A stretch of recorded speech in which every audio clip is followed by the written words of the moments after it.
Greetings penguins and welcome to this video. Today I am testing out RoseArt Premium Watercolor Pencils. They claim to be artist quality and have highly pigmented and smooth laydown. We're going to test if that's the case.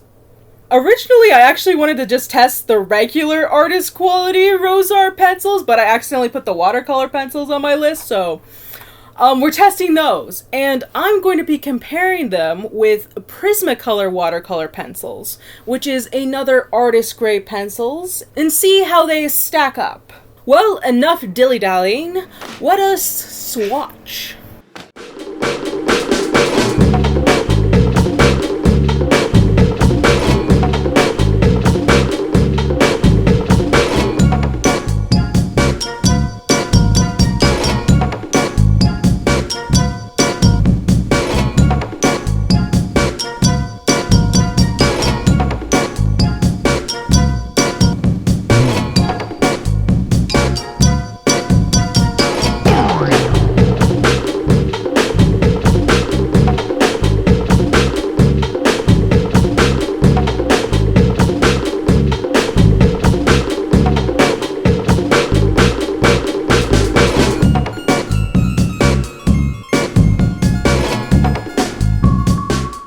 Okay, I have some thoughts. So as you can see, the RoseArt pencils are not as pigmented as the Prismacolor ones, and I also noticed that the melting, they didn't melt as well as the Prismacolor. And though this one says it has more colors, a lot of these colors are very redundant.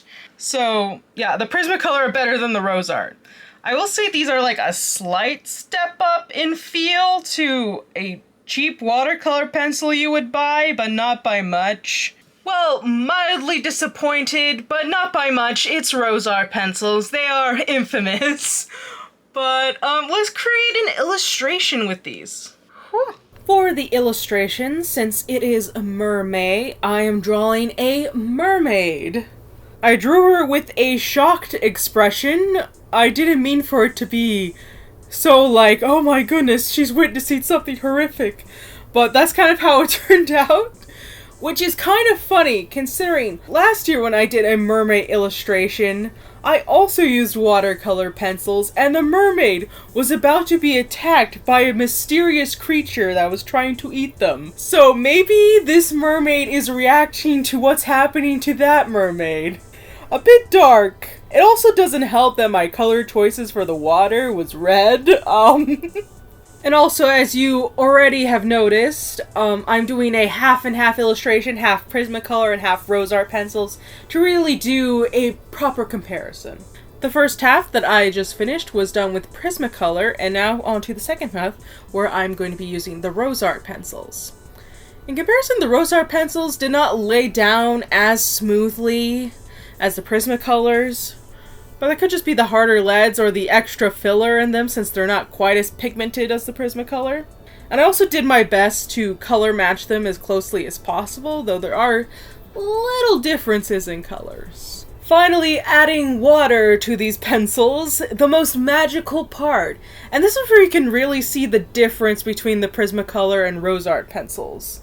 Prismacolor has a very smooth blend, while the RoseArt gets like washed out and very kind of patchy in its coloring. And I do feel bad, I feel like I'm ragging too much on the RoseArt, but it's the fact that it's like claiming to be artist quality, premium, bright pigments when it's not.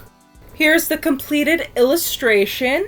So my final thoughts on the RoseArt pencils, I wouldn't say that they're an artist grade, but I would say that they're like a good student grade. And I can compare it because I've tried really bad watercolor pencils before, and these weren't those really bad watercolor pencils. Anywho, that's all I have to say for now. If you enjoyed this video, please leave a like, share it with a friend. If you have thoughts or suggestions for future videos, leave them in the comment section down below. And if you'd like to see more from me and join the colony of penguins, subscribe. Thank you so much for watching, and goodbye.